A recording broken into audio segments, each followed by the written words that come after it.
চতুর্থ দিনে গড়িয়েছে Iran Israel সংঘাত। ইসরায়েলি হামলার প্রতিশোধ নিতে একের পর এক পাল্টা আক্রমণ চালাচ্ছে তেহরান। রোববার বন্দর নগরী হাইফার পর সোমবার রাত থেকে তেল আবিব ও জেরুজালেম সহ বেশ কয়েকটি জায়গায় বৃষ্টির মতো ক্ষেপণাস্ত্র ছুড়ছে ইরান। নজিরবিহীন এসব হামলায় হতাহত ও ক্ষয়ক্ষতি বাড়তে থাকায় টালমাটাল পরিস্থিতির মধ্য দিয়ে সময় পার করছে ইসরায়েল। পুরো ইসরায়েলে জারি রয়েছে সতর্কতা।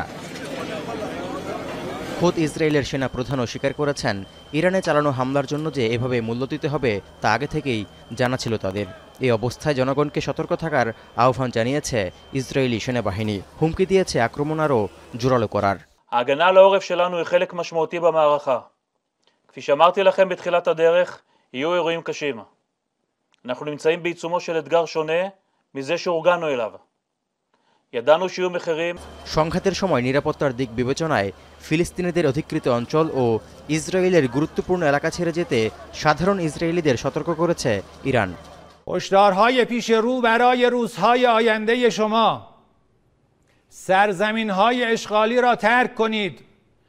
چرا که به طور قطع در آینده برای شما قابل سکونت نخواهد بود.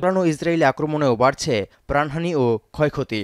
রোববারের হামলায় আইআরজিসির গোয়েন্দা প্রধান মোহাম্মদ কাজিমি ছাড়াও 2 জেনারেল নিহত হয়েছেন। এছাড়াও পররাষ্ট্র মন্ত্রণালয়ের ভবন ক্ষতিগ্রস্ত হয়েছে বলে জানিয়েছে তেহরান। এমন তীব্র সংঘাত উত্তেজনার মধ্যে ইসরায়েলের প্রধানমন্ত্রী বেনিয়ামিন নেতানিয়াহু বলেছেন, ইসরায়েলি বাহিনীর অভিযান ইরানের শাসক গোষ্ঠীর পরিবর্তন ডেকে আনতে পারে। ফক্স নিউজে দেয়া এক সাক্ষাৎকারে এমন মন্তব্য করেন তিনি। Could certainly be the result because the Iran regime is very weak. They certainly don't have the people. 80% of the people would throw these theological thugs out. And you know, the Persian people and the Jewish people have had an ancient friendship.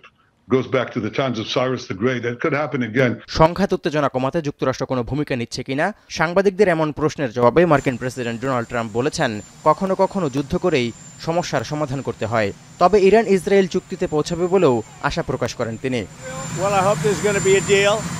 I think it's time for a deal and we'll see what happens, but sometimes they have to fight it out, but we're going to see what happens. আগ পর্যন্ত ইসরায়েলের সঙ্গে যুদ্ধবিরতি আলোচনা করতে চায় না বলে মধ্যস্থতাকারী দেশ ওমান এবং কাতারকে সাফ জানিয়ে দিয়েছে ইরান। শুক্রবার থেকে এখন পর্যন্ত ইসরায়েলি হামলায় ইরানে প্রাণহানি বেড়ে দাঁড়িয়েছে 224 জনে এবং আহত 12 শতাধিক। এছাড়া ইরানের হামলায় ইসরায়েলে নিহত কমপক্ষে 14 এবং আহত প্রায় 400।